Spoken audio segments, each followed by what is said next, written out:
Use headphones for better experience. গল্পের দুনিয়াতে আপনাদের স্বাগত। আজ আমি ঐতিহাসিক রচনাবলী হেমেন্দ্র কুমার রায়ের ইতিহাসের রক্তাক্ত দৃশ্য গল্পটি শোনাতে চলেছি। বিশ্বজিৎ তৈমুর লং। হ্যাঁ, বিশ্বজিৎ উপাধি তারই প্রাপ্য। উত্তর পশ্চিম ভারত থেকে রুশিয়া পর্যন্ত বিস্তৃত দেশে দেশে সগর্বে উড়েছিল তার রক্তাক্ত জয় পতাকা, এবং সমগ্র ইউরোপের রাজরাজারা সর্বদাই সভয় তাকে খোশামোদ করে তুষ্ট রাখতে চাইতেন। ভারতে মুঘল সাম্রাজ্যের প্রতিষ্ঠা বাবর ছিলেন সেই তৈমুর লংয়ের ষষ্ঠ বংশধর। তারপর একে একে সিংহাসনে বসেন হুমায়ুন, আকবর, জাহাঙ্গীর ও শাহজাহান। শাহজাহানের জ্যেষ্ঠ পুত্র ছিলেন দারা সুকা। আজ আমরা সেই দারাই কারণ জীবন কাহিনী বর্ণনা করব। দারার কথা বলতে তৈমুরের কথা মনে পড়ল বিশেষ এক কারণে। তৈমুরের রক্তে কি বিশেষত্ব ছিল জানি না, কিন্তু তার বংশধর গৃহবিল্লব, পিতৃদ্রোহ ও ভ্রাতৃবিরোধ প্রতিক্রিয়া দ্বারা নিজেদের কলঙ্কিত করেছিলেন যেন বংশানুক্রমেই। বাবর প্রথমে ছিলেন ক্ষুদ্র এক নরপতি। কেবল ব্যক্তিগত শান্তি ও প্রতিভার প্রসাদেই তিনি অধিকার করতে পেরেছিলেন দিল্লির সিংহাসন। তার পুত্র ও পৌত্র হচ্ছেন হুমায়ুন ও আকবর। সিংহাসনের কোনো ভাগীদার ছিল না বলেই তাদের আর ভাইয়ে ভাইয়ে কাটাকাটি করতে বা গৃহযুদ্ধ প্রবর্তন করতে হয়নি। কিন্তু তারপরেই দেখা গেল আকবরের পুত্র জাহাঙ্গীর হয়েছেন পিতৃদ্রোহী, এবং জাহাঙ্গীরের পুত্র শাহজাহানও করেছেন পিতৃর বিরুদ্ধে অস্ত্র ধারণ। তারপর ঔরঙ্গজেবের বংশের ধারা বজায় রাখতেন ছাড়লেন না। সম্রাটের আসন অধিকার করলেন তিনি পিতৃদেবের এবং ভ্রাতৃ হত্যার দ্বারা, এবং নিয়তি ওই অভিশাপ থেকে ঔরঙ্গজেবের নিজের অব্যাহতি লাভ করেননি। ঔরঙ্গজেবের জীবনকালেই তার পুত্র আকবর বিদ্রোহী হয়েছিলেন, এবং তার মৃত্যুর পরেই অন্যান্য পুত্ররা সিংহাসন লাভের জন্য পরস্পরের সঙ্গে যুদ্ধ করেই পিতার ওই পদক্ষেপ অনুসরণ করেছিলেন। তারপরেও মুঘল রাজবংশ ওই অভিশাপ থেকে মুক্তি লাভ করতে পারেনি। ভ্রাতৃহত্যার দ্বারা তা কলঙ্কিত হয়েছিল আরও কয়েকবার। এমন সব অস্বাভাবিক দৃষ্টান্ত এবং একই মারাত্মক দৃশ্যের পৌনঃপুনিক অভিনয় পৃথিবীর আর কোনো রাজবংশের ইতিহাস খুঁজলে পাওয়া যাবে না। সম্রাট শাহজাহানের 4 পুত্র ও 2 কন্যা, তাদের নাম যথাক্রমে দারা সুকা, মোহাম্মদ সুজা, মুহিউদ্দিন, মোহাম্মদ ঔরঙ্গজেব ও মোহাম্মদ মুরাদ বখশ ও জাহানারা ও রেশানারা।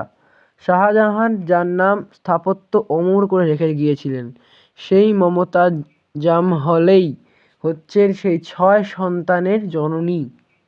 দারা সুকা ছিলেন জ্যেষ্ঠ। পৃথিবীর সব দেশেই একটা সাধারণ নিয়ম প্রচলিত আছে, জ্যেষ্ঠ রাজপুত্রই হন সিংহাসনের অধিকারী। সুতরাং সম্রাট শাহজাহান যে দারাইকেই নিজের উত্তরাধিকারী রূপে নির্বাচন করবেন, এটা কিছুমাত্র অন্যায় বা অস্বাভাবিক কথা নয়। কিন্তু তার উপরে একটা বিষয় সকলেরই দৃষ্টি আকর্ষণ করেছে।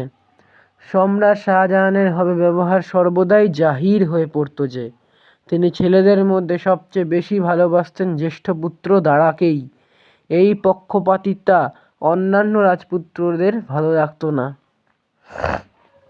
তবে এ ব্যাপারটাও কিছুমাত্র অস্বাভাবিক নয়। পৃথিবীর প্রত্যেক সাধারণ গৃহস্থ পরিবারের মধ্যেও দেখা যায় একাধিক পুত্রের পিতারা নিজের কোনো একটি ছেলেকে অন্য সন্তানদের চেয়ে বেশি ভালোবাসে পারেন না। এমনকি পিতার পক্ষপাতিত্বের জন্য ওই ঔরঙ্গজেব ও জ্যেষ্ঠ ভ্রাতাকে সবচেয়ে বিষদৃষ্টিতে দেখতেন। তিনি তার অতি অক্ষম কনিষ্ঠ পুত্র কামবাক্সকে এই অন্যান্য ছেলেদের চেয়ে বেশি আদর করতেন। সাধারণ গৃহস্থ পিতার সম্বল বা সম্পদ হয় নগণ্য কিংবা যথাসামান্য। সেক্ষেত্রে পিতার একদশদাত্রীর ফলে পুত্রদের মধ্যে মনোমালিন্য দেখা গেল। তা আর উত্তরাধিকারী নিয়ে কথা সেখানে ভাইয়ে ভাইয়ে মিলল না। থাকলে গুরুত্ব অর্থপাতের সম্ভাবনাই বেশি। দেখা গেছে মুকুটের লোক পারিবারিক স্নেহের বন্ধন মানে না পিতা ও পুত্র হতে পারে পরস্পরের শত্রু। এক্ষেত্রে তাই হয়েছিল। দারা ছিলেন শাহজাহানের নয়নের মণি। দারাকে তিনি নিজের কাছে রাখতে চাইতেন অহরহ। এই দারার প্রতি তার এই অতিরিক্ত স্নেহটা বিশেষভাবে জাহির হয়ে পড়ার অন্যান্য পুত্রের মন হয়ে উঠেছিল হিংসার পরিপূর্ণ। একটা দৃষ্টান্ত দিই। শাহজাহান তার প্রত্যেক পুত্রকে বালক বয়স থেকেই উপযুক্ত শিক্ষকের অধীনে রেখে নানা বিদ্যায় পারদর্শী করে তোলার চেষ্টা করেছিলেন। তারপর ছেলেদের রাজকার্যে হাতেই অভিজ্ঞ করবার জন্য প্রেরণ করতে শাহজাহান সাম্রাজ্যের এক এক প্রদেশের রাজপ্রতিনিধি রূপে।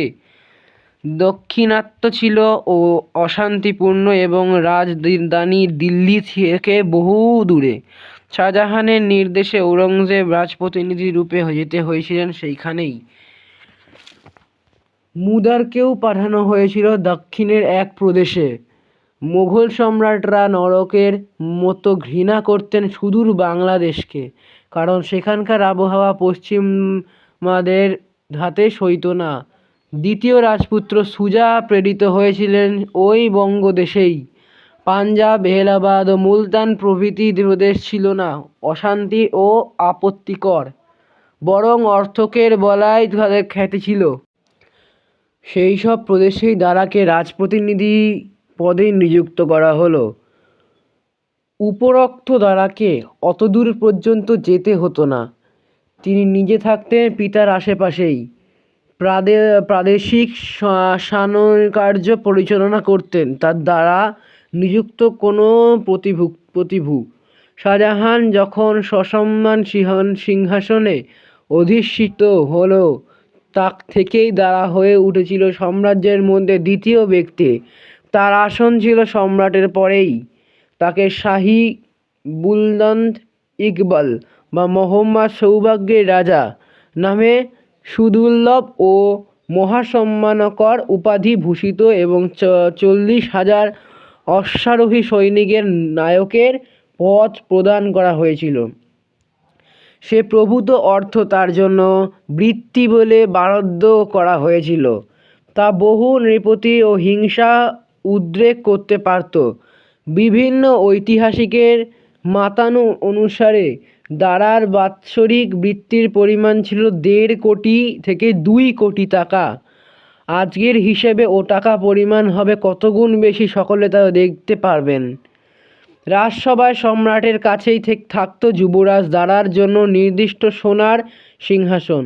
ময়ূর সিংহাসনের চেয়ে তার উচ্চতা খুব কম ছিল না। সাময়িক পদমর্যাদায় দারার পুত্ররাও ছিলেন সম্রাটের অন্যান্য পুত্রদের সমকক্ষ, মুখপক্ষী কিংবা সামন্ত রাজা। উপাধি বা পদপ্রার্থীরা এই সম্রাটের বীরত্বভজন কৃপা প্রার্থীরা শাহজাহানের কাছে যাওয়ার আগে দারার কাছে গিয়ে ধারণা দিতেন। পদস্থ সরকারি কর্মচারী এবং নতুন উপাধিকারগণ যুবরাজের কাছে নীতি স্বীকার করবার জন্য স্বয়ং সম্রাট কর্তৃক আদিষ্ট হতেন। শেষের দিকে সম্রাটের সম্মান বসে বা তার অনুপস্থিত কালেও শাসনকার্য পরিচালনা করতেন দারাই স্বয়ং। এমনকি তিনি স্বাধীনভাবে সম্রাটের নাম ও সিলমোহর পর্যন্ত ব্যবহার করতে পারতেন। ব্যাপার দেখে অন্যান্য রাজপুত্ররা মনে হিংসা ও ক্রোধের সীমা ছিল না। এইভাবে দিল্লির রাজপরিবারের মধ্যে গোড়া থেকেই বোনা হয়েছিল বিষবৃক্ষের বীজ। শেষ হলো আমাদের আজকের গল্পের প্রথম পর্ব, ইতিহাসে রক্তাক্ত দৃশ্য। গল্পের পরবর্তী অংশ। শত্রুরা দারার চরিত্রকে কালো রঙে এঁকে দেখবার চেষ্টা করেছেন, কিন্তু ইতিহাসের সাক্ষ্য দেখে বোঝা যায় সেটা হয়েছে অপচেষ্টা মাত্র। দারা ছিলেন ভদ্র ও বিনয়ী এবং বন্ধু ও দুর্গতদের সাহায্য করবার জন্য প্রস্তুত। পত্নী ও পুত্রদের তিনি খুব ভালোবাসতেন। এবং পিতাকেও করতেন রীতিমতো শ্রদ্ধা। কিন্তু তিনি অজন্ম লালিত পালিত হয়েছিলেন অসামান্য সৌভাগ্যের কালে। যখন যা চেয়েছেন তা পেয়েছেন অনায়াসেই এবং কখনো কিছুমাত্র দুঃখ বোধ করেননি। তাই ছিল না তার দূরদৃষ্টি ও মানুষ চেনার ক্ষমতা। মনে ও বুদ্ধির জোরে প্রতিবন্ধকে এড়িয়ে যাওয়ার ক্ষমতা তার ছিল না। শাহজাহানের কন্যা জাহানারার আত্মজীবনীতে প্রপিতামহ আকবর যে স্বপ্ন দেখতেন, পবিত্রদের সেই নিজের জীবনে তাকেই সম্ভবপর করে চলবার চেষ্টা করতেন। আকবর হিন্দু মুসলমান বিরোধের অবসানে এবং এক নতুন ও উদার ধর্মমত প্রবর্তন করতে চেয়েছিলেন। দাঁড়াও কর্ম ছিল তাই। কিন্তু কেবল স্বপ্ন দেখতে রাজদণ্ড পরিচালনা করা যায় না। সর্বত্র উতার তার সাধনা রাজধর্মের বিরোধী। আকবর ছিলেন কূট কৌশলে রাজনীতিতে বিশেষ অভিজ্ঞ, দারা যা ছিলেন না। আকবরে ছিল প্রথম শ্রেণীর যুদ্ধ প্রতিভা। দারাও যোদ্ধা ছিলেন, কিন্তু সেনাপতির কর্তব্য পালন করতে পারতেন না। একজন বিখ্যাত ইতিহাসিক দারার ধর্মমত সম্বন্ধে যা বলেছেন তার সারমর্ম হচ্ছে এই: দারা ছিলেন সর্বস্বরবাদে বিশ্বাসী। তাই তিনি ইহুদিদের ধর্ম, খ্রিস্ট ধর্ম, মুসলমানদের মুফি ধর্ম, তার সঙ্গে আমাদের বৈষ্ণব ধর্মে মিল দেখা যায়, এবং হিন্দুদের বেদান্তের ধর্মের অনুশীলনী করেছিলেন। তার দ্বারা একদল হিন্দু পণ্ডিতদের সাহায্যে ফরাসি ভাষায় উপনিষদ অনুদিত হয়েছিল। তা আর একখানি পুস্তকের নাম হচ্ছে মাজমুয়া উল বাহরাইন বা দুই সাগরের সম্মিলন।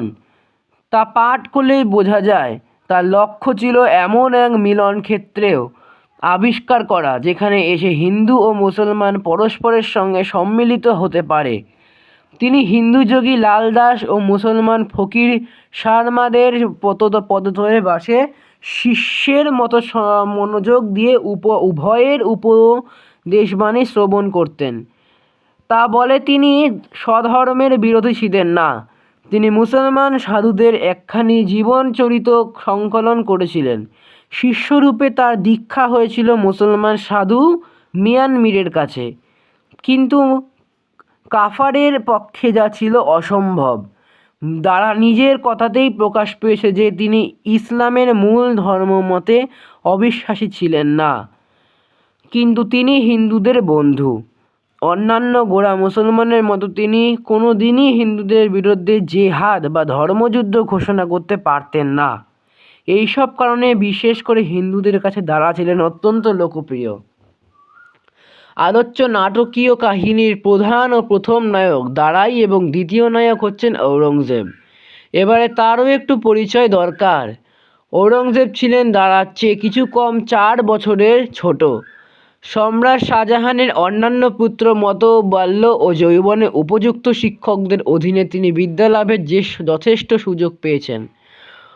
আরবি, ফরাসি, হিন্দি ও তুর্কি ভাষা তার দক্ষতা ছিল। কাব্যের প্রতি তার বিশেষ শ্রদ্ধা না থাকলেও তিনি কয়েকজন কবির উপদেশপূর্ণ রচনার সঙ্গে পরিচিত ছিলেন এবং দরকার হলেই মুখে মুখে তাদের বচন উদ্ধার করতে পারতেন। তিনি ইতিহাস পছন্দ করতেন না, কিন্তু ধর্মশাস্ত্র পাঠ করতে ভালোবাসতেন। নাচ গান ছবি তিনি পছন্দ করতেন না।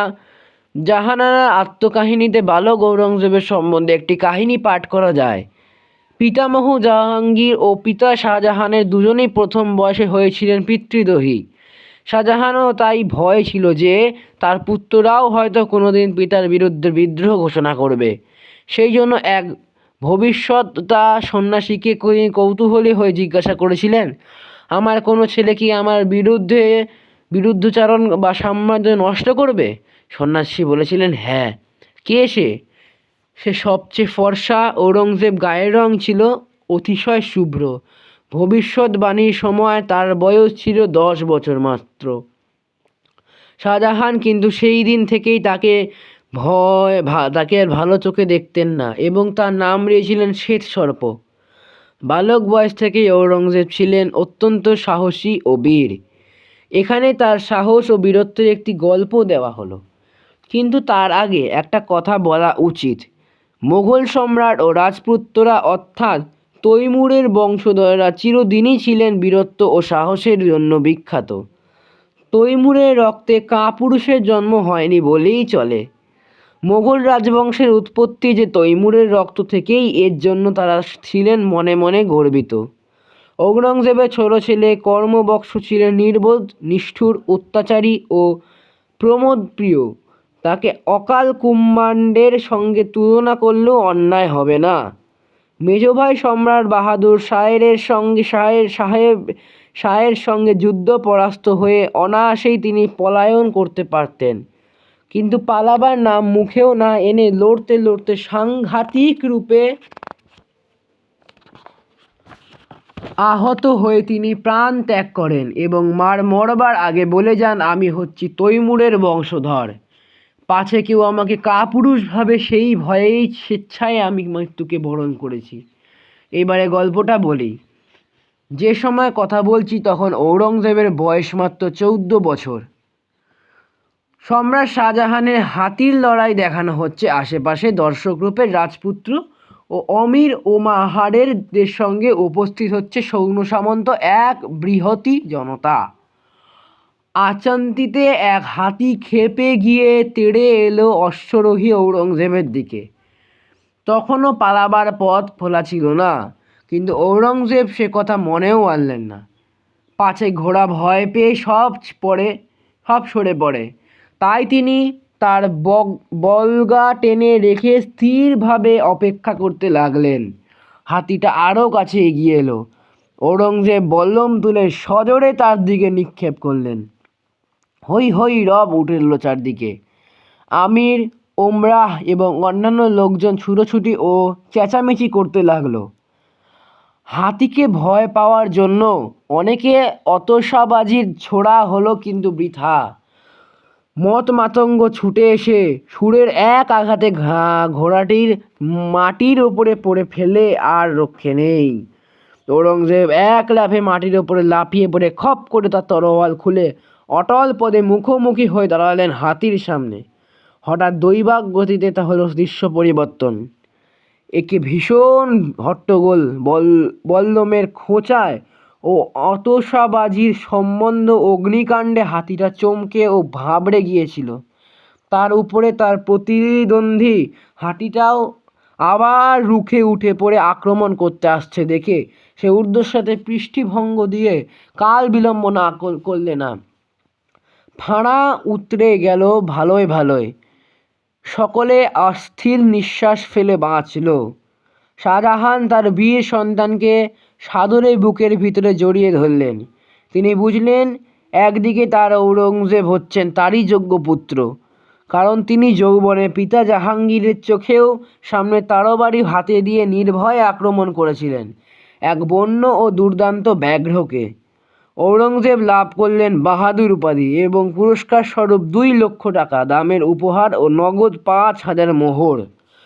ছেলের গোয়ার্তুমির জন্য সম্রাট যখন মৌখিক ভর্ৎসনা করলেন, ঔরঙ্গজেব উত্তরে বলেছিলেন, পালাইনেই লজ্জাকর। আমি মরলেও সেটা লজ্জার বিষয় হতো না। মৃত্যু সম্রাটকেও ছেড়ে দেয় না, তাতে সম্মানহানি হয়। দারা বাপের আদুরে ছেলে বলে রাজপুত্ররা সবাই অত্যন্ত ছিলেন, এই কথা আগেই বলা হয়েছে। কিন্তু দারার প্রতি ঔরঙ্গজেবের অসন্তোষ, ক্রোধ ও আক্রোশ ছিল আর সকলের চেয়ে বেশি। এ বিদ্বেষ তার বাল্যকালের থেকেই এবং বয়স বাড়ার সঙ্গে সঙ্গে তার বিষেদও বেড়ে উঠেছিল ক্রমে। ঔরঙ্গজেব তখন দাক্ষিণাত্যের রাজপ্রতিনিধি এবং তার বয়স 26 বৎসর। জ্যেষ্ঠ দারা পিতার সবচেয়ে প্রিয় পাত্র বলে মন তার তিক্ত বিরক্ত। তার তখনকার মৌখিক ভাষায় এবং চিঠিপত্রে দারার প্রতি এই বিষম আক্রোশটা সর্বদাই প্রকাশ পেত।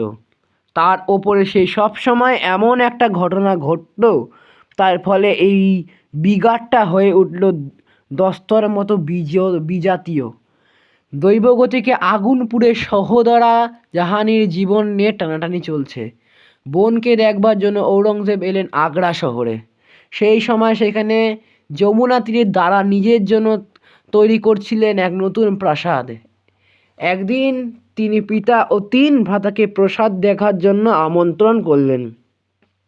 গ্রীষ্মের দারুণ উত্তাপ থেকে নিস্তার পাওয়ার জন্য সেখানে ভূগর্ভে নির্মাণ করা হয়েছিল একটি কক্ষ এবং তার মধ্যে আনাগোনা করবার জন্য ছিল একটি মাত্র দ্বার। দ্বারের সঙ্গে সঙ্গে শাহজাহান, সুজা ও মুরাদ ঘরের ভিতরে প্রবেশ করলেন, কিন্তু ঔরঙ্গজেব একা বসে রইলেন দ্বারের কাছে। শাহজাহান বারংবার জিজ্ঞাসা করতে লাগলেন তার ওই আশ্চর্য ও অশোভন ব্যবহারের কারণ কি। তিনি কিন্তু চুপ করে বসে রইলেন সেইখানেই, কোনো জবাব দিলেন না।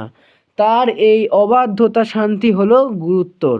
কেবল তার বৃত্তিতেই বন্ধ করা দেওয়া হলো না, দাক্ষিণাত্যে রাজপ্রতিনিধিত্ব ও রাজসভায় প্রবেশাধিকারী থেকেও তিনি বঞ্চিত হলেন। সুদীর্ঘ 7 মাসকাল অলস হয়ে বসে থাকবা ও অপমানকর জীবনযাপন করবার পর অবশেষে জাহানারার কাছে একটি তার অজ্ঞাততার কারণে তিনি খুলে বললেন, ঘরের একটি মাত্র দরজা, বাইরে যাবার দ্বিতীয় পথ নেই। আমি ভেবেছিলাম সেখানে সুযোগ পেয়ে তারা আমাদের সকলকে হত্যা করে সিংহাসনের পথ সুগম করে ফেলবেন, তাই পাহারা দেওয়ার জন্য আমি দরজার কাছেই বসেছিলাম। দেখা যাচ্ছে যৌবন বয়সেই ঔরঙ্গজেব মনে ধারণা জন্মেছিল তারাই হচ্ছেন তার প্রধান শত্রু এবং সিংহাসন লাভের ভাতৃহত্যাকারী, এমনকি পিতৃ হত্যা করাও অত্যন্ত স্বাভাবিক। এই একটি ঘটনার মধ্যেই ঔরঙ্গজেবের চরিত্রের সমস্ত রহস্যের হদিশ পাওয়া যাবে। বীজ থেকে 20 বৃক্ষের জন্ম হয়েছে, তখনই বাকি কেবল ফল ধরা। 7 মাসের ভারী ভরে ভগ্নী জাহানার ভ্রাত ঔরঙ্গজেবের জন্য পিতার কাছে ধারণা দিলেন মেয়েদের মধ্যে জাহানারাই যে ছিলেন সবচেয়ে প্রিয় পাত্রী। তার অনুরোধ শাহজাহানে ঠেলতে পারলেন না। ঔরঙ্গজেব অপরাধ মার্জনা করে রাজপ্রতিনিধি রূপে তাকেই পাঠিয়ে দিলেন গুজরাত প্রদেশে। 1656 খ্রিস্টাব্দে পরিপূর্ণ সুখ সমৃদ্ধি ও গৌরবের মাঝখানে ভারত সম্রাট শাহজাহান আকস্মিক সাংঘাতিক ব্যাধির আক্রমণে শয্যাশায়ী হয়ে পড়লেন। সম্রাট বাইরে আর দেখা দিলেন না, দরবারেও আর বসেন না। রোগীর গৃহে